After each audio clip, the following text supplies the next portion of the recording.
conectemos esto con lo que dices, que tiene que ver con el gran elector.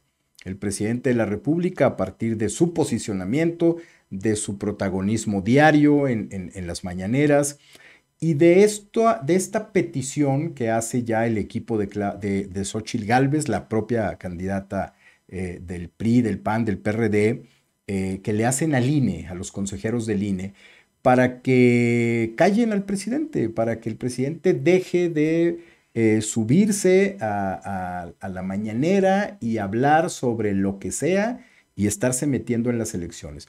Y aquí la pregunta me parece que es pertinente. Es necesario, pensando en los principios democráticos a partir de los cuales tú aludías hace un momento, que debería estar en juego en cada elección, no necesariamente en esta, me parece que cada elección se tendría que estar poniendo en juego los principios democráticos de un país, es decir, ir avanzando en consolidarlos. Y aquí la pregunta sería, a partir de la consolidación de principios democráticos, ¿es importante o es irrelevante que el presidente siga hablando en las mañaneras en el contexto electoral? Bueno, en esa misma lógica, y volviendo también un poco a lo que había planteado en un principio, pues yo creo que hay dos tipos también de democracia, ¿no? En el sentido de que el presidente de la República se ha convertido en el actor que habla por una mayoría que en efecto está representada tanto en las cámaras, en los gobiernos estatales. Bueno, pues los últimos 6 años lo que hemos visto es a un hombre que ha arrasado con prácticamente todas las elecciones habidas y por haber. Él como marca, él como personaje histórico, personaje público y político, ¿no? Eh, y cuando habla o cuando está buscando un tipo de comunicación, él está hablando a esa idea de una mayoría en el país. Es decir, hay una percepción o hay una concepción, desde mi perspectiva en el obradorismo, de que son una mayoría sin límite, en el cual, pues lo que constantemente están eh, es atacando a una posición, a una oposición moralmente derrotada, que fueron el símbolo de la corrupción, etcétera. Entonces no se debe dejar hablar porque ellos son el símbolo de todo lo que se hizo mal en este país. Y esto está hablando de una democracia que, pues en efecto, que pues, es una tiranía de las mayorías. Digo, no sé si este sea el término correcto, pero es el que más me acomoda a mí, ¿no? Y por otra parte tenemos pues a esa otra minoría que en efecto pues el saco les queda también en la crítica del mismo presidente López Obrador de unos partidos políticos pues sumamente mezquinos, también sumamente con una visión sumamente limitada, ¿no? Del ejercicio de la vida pública, y en el cual pues estos 6 años pues lo único que han hecho pues, es tratar de patear la pelota hacia el otro lado, ¿no? Ahora, si en estas dos funciones vemos representadas las tareas que tiene el INE, pues lo que debemos de reconocer es que el INE nace como una institución de la democracia liberal. Ujú. Y la democracia liberal lo que se pone o se pone en perspectiva es las limitaciones del poder público sobre las libertades ciudadanas o sobre las libertades del mercado. Entonces,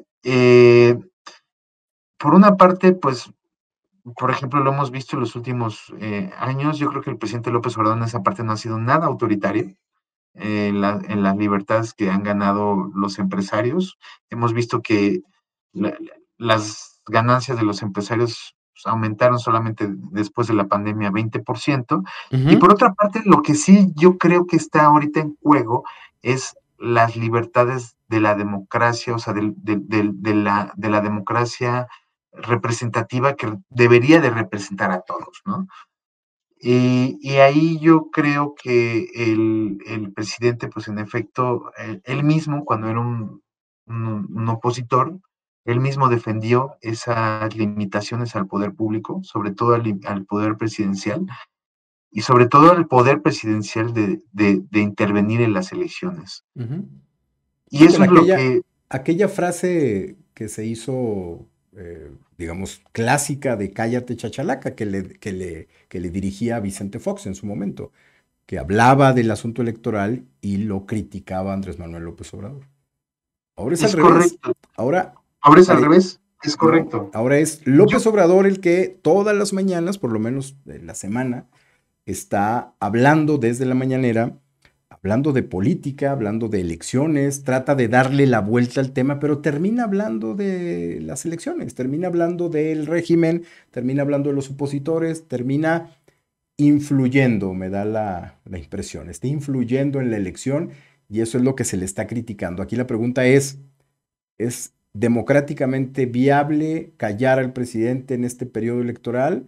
¿O es democráticamente viable que el presidente siga hablando, defendiendo su régimen, defendiendo sus proyectos, defendiendo su política y defendiendo a su candidata?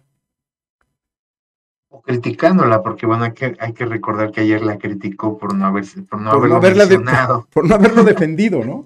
Sí, sí, por no sí, haberlo no. defendido. Sí, sí.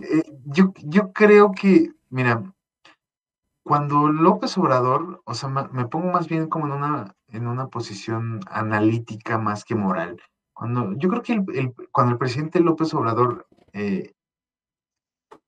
defiende su derecho a expresarse, está hablando como un jefe de partido Ujú, y como un jefe político, de una fuerza política que tiene, insisto, o sea, que sí tiene una fuerza que no se había visto desde hace muchos años, pues, de- desde el PRI, aunque no le guste, pues ujú, sí, ujú, desde el PRI no se veía algo así, ¿no? Y por otra parte, el, es correcto ponerle límites al poder. Yo desde mi perspectiva, en esa parte sí me declaro más liberal, ujú, en el sentido de que al poder político se le tienen que poner límites. Ahora, eso nos lleva a otra conclusión o a otra arista, ¿no? Es políticamente viable. Yo creo que ahorita para el INE, aprobar la solicitud de Xochitl Gálvez sería un suicidio. ujú, Para el INE. ujú. Y para la oposición sería, para el morenismo sería cantarle que están a favor o que están a favor de la corrupción, etcétera, bla, bla, bla. Digo, perdón, para el oficialismo sería pues pintarlos como caricatura que han hecho de ellos y viceversa. Para Xochitl Gálvez sería darle un respiro a una campaña que ha sido un desastre Ujú. y a una derrota que le sigue doliendo. Pues O sí. sea, ayer cuando el mismo veía un meme ahí en redes sociales, cuando decían, bueno, Carlos Loret de Mola, ¿no? Te regaña porque hiciste un mal debate, es porque en Sí, realidad sí. lo perdiste, ¿no? Sí, generalmente la criticaron las mesas, digamos, las mesas del posdebate, las mesas de análisis pues de las televisoras, sobre todo de televisión de Televisa, la mesa de Latinus, de Loret de Mola, de Roberto Madrazo, criticaron a Xochitl Gálvez, le dijeron que básicamente había perdido ese debate. Y en ese contexto o en ese orden de ideas, la estrategia de Xochitl Gálvez y del equipo a partir de ese momento, pues se está centrando ya en el mes, poco más de mes y medio que queda para la elección, para la hora final, la hora del voto, pues están planteándose como una estrategia callar al presidente. Y vamos a ver cómo les resulta, porque esto me da la impresión de que se va a convertir ya en una agenda constante a partir de los próximos días de exigirle, por un lado al presidente, pero por otro lado también al órgano electoral, de que no siga induciendo desde el Poder Ejecutivo o no siga interviniendo en la campaña, ¿no? Ahora, con estos antecedentes y sobre todo con lo que te platicaba del reportaje, yo veo un INE que tiene las mismas características que tiene el país ahora, un INE polarizado en el que hay dos concepciones de la democracia. Yo, francamente, lo discuten este jueves, Ujú, por lo que veía hace un momento de una nota de reforma que ya lo suben al Consejo General del INE este jueves, esa queja que llegó precisamente de a la Comisión de Quejas y Denuncias, pero yo francamente no veo elementos para que eso suceda. Y ujú. sobre todo no veo elementos si también pensamos en el Tribunal Electoral del Poder Sí, Judicial de la Federación, que no prospere veo allá, ¿no? elementos que prospere allá. Ujú, Sobre todo porque ellos tienen una grave deficiencia, que es pues, la falta de nombramiento de 40 magistrados, ¿no? sí, De sí, la sí, sala sí, sí, sí. superior y de los tribunales locales. Sí. Yo no veo que tengan esa fuerza y al INE yo veo un INE que han estado intentando trabajar en unidad, Ujú, precisamente para sacar pues sus funciones legales, constitucionales que tienen, pero yo no creo que hayan superado precisamente el hecho de cómo también ha operado la consejera Guadalupe Tadei ujú. en estos últimos meses. No creo que lo superen, no creo que alcancen acuerdos que sí sean trascendentales. Y por otra parte, creo que también, pues ahí lo que va a imperar va a ser un criterio político, que va a ser como de, pues ¿saben qué? O sea, si ahorita le ponemos un bozal al presidente, pues básicamente nos vamos a dar un disparo en el pie. Ujú. Sí, es evidente que va a haber una polémica ahí, es evidente que digamos que los dados estarían cargados por muchas razones hacia el hecho de que no pase la queja de Xóchitl Gálvez. Va a tener que ingeniarse otra estrategia porque creo que esa no va a pasar. Pero bueno, es un debate interesante si el presidente, para elecciones futuras, para una reforma que viene en el ámbito electoral, ¿de qué se trata la política en México? ¿Se vale hablar de manera abierta desde el poder? ¿Hay que limitar al poder en las condiciones en las que está el régimen? Me parece que de eso va a tratar en el futuro cercano pues la conversación relacionada con las elecciones que vengan después de esta del 24, ¿no? Pero bueno, pues ya estaremos hablando sobre el tema, estaremos viendo también qué pasa tanto en el INE como en el propio tribunal, si es que el INE decide hacerlo, se antoja muy difícil, ¿no? Que pase en el INE, pero bueno, ya lo estaremos discutiendo. Raúl, me da mucho gusto haber platicado contigo el día de hoy, te agradezco muchísimo haber aceptado esta conversación pues como cada semana. Gracias. Y nada más un último punto, Sí, sí, sí, adelante. una conclusión moral que sí podría poner. Eh, yo creo que sí hay que ponerle límites al poder porque esos apercibimientos fueron la gran lucha de López Obrador Sí. desde 2006, 2012 y también pues de alguna manera cierta parte de 2018.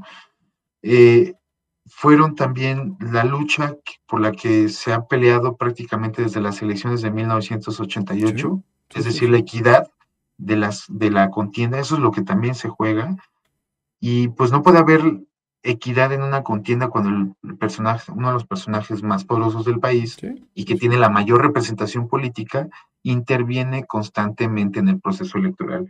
Y esto, o sea, es moral, pero al mismo tiempo también es un dato, es un fact-checking, se puede decir. Ujú, Estamos hablando de que, o sea, por lo menos han habido unas 15 sanciones contra el presidente o más ujú, bien recomendaciones al presidente López Obrador desde el Consejo General del INE, pero también desde el Tribunal Electoral, para que guarde compostura en la ujú, intervención de las elecciones. sí. Entonces, ¿se le deben de poner límites al poder? Me parece que sí, Ujú, y eso no está peleado con el hecho de que sea un hombre poderoso y sumamente popular, pues no. pero cuando suceda en el futuro que no tengamos un presidente sumamente popular, los ciudadanos por lo menos podamos tener herramientas para decir, oye hombre, deja de meterte a las elecciones. Ujú, Y creo que esa es la conclusión moral que sí me gustaría extraer de todo esto, de todo este choro que me aventé, porque creo que la democracia sí debe de representarnos a todos. Es decir, no siempre tenemos la mayoría o tenemos el punto de vista eh, más popular, pero si no es escuchado o si es aplastado por la otra parte o por una mayoría, ni siquiera puede ser escuchado, ni siquiera pueden hacer el futuro. pues ni siquiera puede Entonces, ser democrático, ¿no? Para empezar, ¿no? Y es ahí correcto. coincido completamente contigo, me parece que el diseño institucional es el que falla, es decir, independientemente de la fuerza y el poder que tenga en estos momentos la figura de López Obrador, me parece que el diseño del sistema es lo que está lo que está fallando. Es decir, en un contexto de abuso de poder, en una elección tú debes controlar al poder. Eso me parece que no es discutible. Eso es lo que el propio López Obrador peleó en elecciones pasadas, es lo que consiguió incluso en reformas pasadas y es lo que ahora está tratando de desentenderse, de hacer a un lado esas viejas luchas, esos viejos logros y ahora en un contexto de poder, de obtener el poder absoluto, pues simplemente mantiene una intervención todos los días en el proceso electoral. Pero bueno, vamos a ver qué pasa. Gracias, Raúl, nuevamente. Nos vemos la próxima semana. Esperemos conversar nuevamente la próxima semana, a ver cómo van las campañas. Y bueno, pues un gusto que hayas estado con nosotros.